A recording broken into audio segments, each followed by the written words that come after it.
Faktor-faktor yang mempengaruhi siklus air dalam tanah. Dalam siklus air, tanah berperan penting dalam menyimpan air. Air tanah sangat berguna saat menghadapi musim kemarau. Air masuk ke dalam tanah melalui pori-pori tanah. Proses masuknya air ke dalam pori-pori tanah dinamakan infiltrasi. Air tanah biasanya lebih jernih dan bersih karena sudah tersaring oleh lapisan tanah dan perakaran tumbuhan. Ayo perhatikan siklus air tanah pada gambar.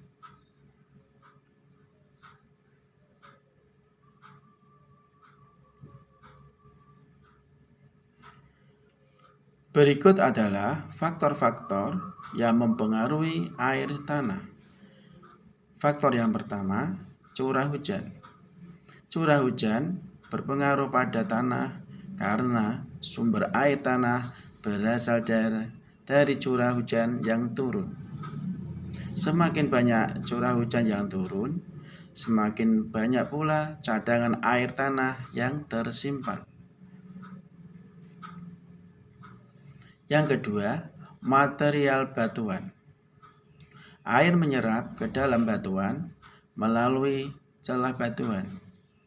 Lapisan tanah yang mengandung banyak batuan akan menyimpan air, sehingga air bertahan lebih lama di dalam tanah. Yang ketiga, lereng pegunungan. Air tanah akan mudah disimpan di lingkungan yang datar atau tingkat kemiringan yang rendah. Jika air diserap di dataran yang sangat miring, air tersebut akan tetap mengalir sehingga air yang tersimpan hanya sedikit. Keempat, keberadaan tumbuhan atau vegetasi. Tumbuhan berperan dalam menggemburkan tanah sehingga air hujan dapat diserap dan tersimpan dengan baik di dalam tanah.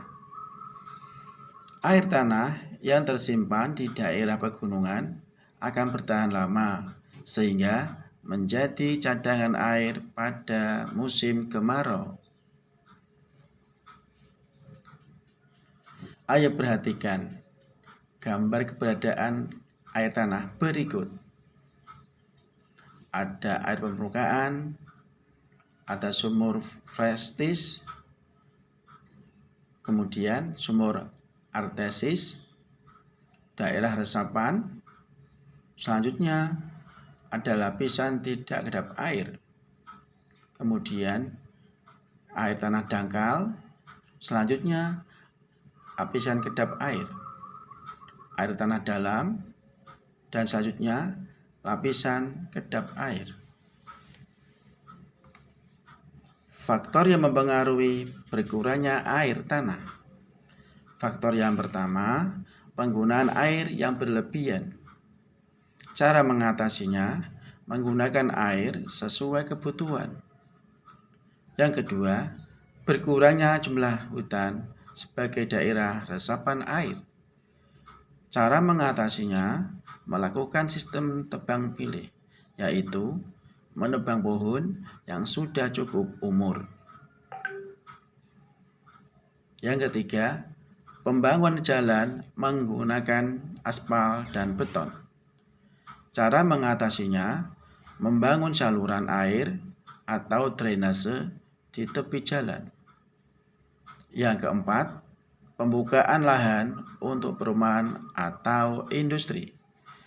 Cara mengatasinya, membuat lubang resapan biopori dan menanam pohon di sekitar lahan.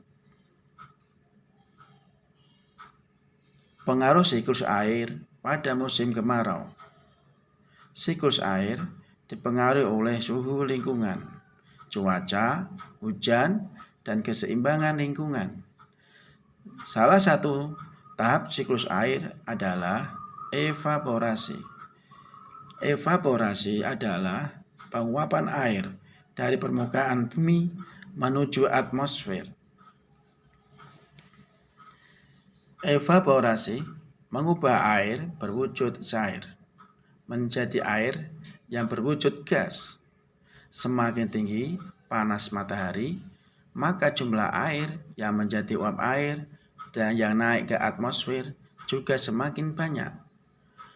Pada musim kemarau, uap air yang diuapkan jauh lebih banyak sehingga berdampak pada permukaan bumi. Musim kemarau yang berlangsung terus-menerus dapat menyebabkan hal-hal berikut. Yang pertama, berkurangnya sumber air minum. Kedua, persawahan menjadi kering dan tanah menjadi retak-retak. Ketiga, banyak hewan yang akan mati karena tidak mendapatkan sumber air. 4. Petani mengalami kegagalan panen karena banyak tumbuhan yang layu dan mati. 5. Penambak tidak dapat membudidayakan ikan dan hewan air lainnya. Pada saat musim kemarau, air laut mengalami surut. Hal ini disebabkan karena air laut sebagian besar mengandung garam. Maka, garam akan mengkristal dan dimanfaatkan para petani garam untuk mengolahnya.